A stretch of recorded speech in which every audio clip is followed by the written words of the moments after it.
शुक्ला आज आप लोगों को मुंगेर में स्थित पीर पहाड़ का दर्शन करने और इसकी इतिहास को बताने के लिए लाया हूँ। मुंगेर पीर पहाड़ मुंगेर शहर से लगभग 4 किलोमीटर दूर पे स्थित है और यह 13वीं शताब्दी से मुंगेर में स्थित है। माना जाता है मुंगेर की सबसे ऊंची स्थल अगर कोई है तो पीर पहाड़। आज आप लोगों को इसके बारे में कुछ इतिहास बताने जा रहा हूँ और इसके बारे में कुछ और भी रोचक जानकारी। तो आप लोग मेरे साथ बने रहें और चलिए सैर करते हैं इस पीर पहाड़ की।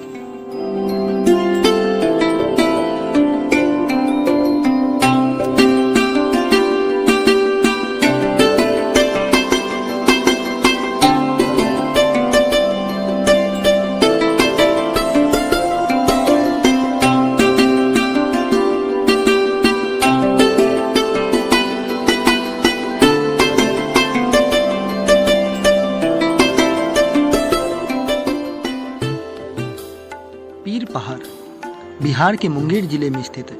मुंगेर का बहुत पुराना इतिहास है और मुंगेर में कई ऐतिहासिक स्थल हैं। उनमें से पीर पहाड़ भी एक है जहां आज हम जा रहे हैं। पीर पहाड़ 13वीं शताब्दी से मौजूद है। यह लगभग मुंगेर शहर से 4 किलोमीटर दूरी पर स्थित है। रामायण और महाभारत काल से अंग्रेजों के शासन काल से वर्तमान समय तक मुंगेर को हमेशा समृद्धि, संस्कृति और ऐतिहासिक स्थल के लिए चिन्हित किया गया है। इस पहाड़ पर एक पीर साहब रहा करते थे। पीर साहब की मृत्यु के पश्चात उनका मकबरा यहाँ बनवाया गया। इसके बाद पीर साहब के नाम पर ही इस पहाड़ का नाम पीर पहाड़ पड़ा। आज पीर पहाड़ का ऐतिहासिक भवन व मकबरा खंडहरों में तब्दील होता जा रहा है। बावजूद इसके लोग यहाँ घूमने आते हैं। हमेशा इसे मरम्मत की बात होती रहती है, लेकिन ऐसे ही कोई ठोस कदम नहीं उठाया गया।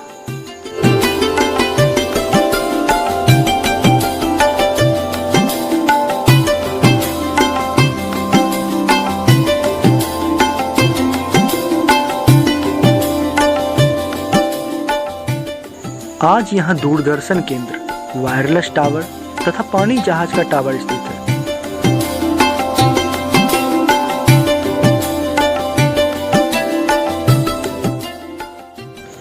मुगल बादशाह शाहजहां ने इस क्षेत्र पे शासन के लिए अपने बेटे शाहशुजा को मुंगेर भेजा था। शाहशुजा पीर पहाड़ पर ही रहकर बिहार, बंगाल और उड़ीसा पे शासन संचालित किया करते थे। इसके बाद जब मीर कासिम ने मुंगेर को अपनी राजधानी बनाई, तब उसके सेनापति गुरगिन खां इसी पीर पहाड़ पे रहा करते थे। इसके बाद अंग्रेजी रेसिडेंट भी इसी पीर पहाड़ पे रहा करते थे। बाद में यहाँ नील की खेती होने लगी।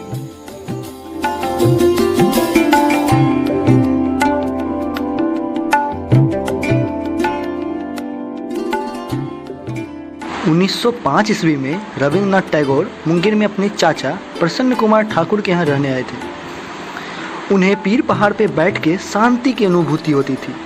वो यहीं पीर पहाड़ पे बैठ के उन दिनों गीतांजलि के कुछ हिस्से की रचना भी की। गीतांजलि साहित्य के लिए उन्हें नोबेल पुरस्कार से भी सम्मानित किया गया।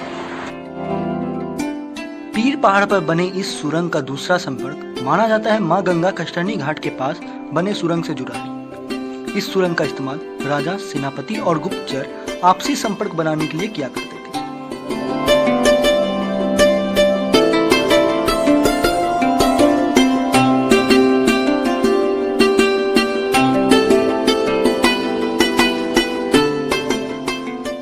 तो गाइस, कैसा लगा आपको हमारा पहला ब्लॉग? अगर आपको पसंद आया तो लाइक, शेयर एंड सब्सक्राइब करें चैनल को।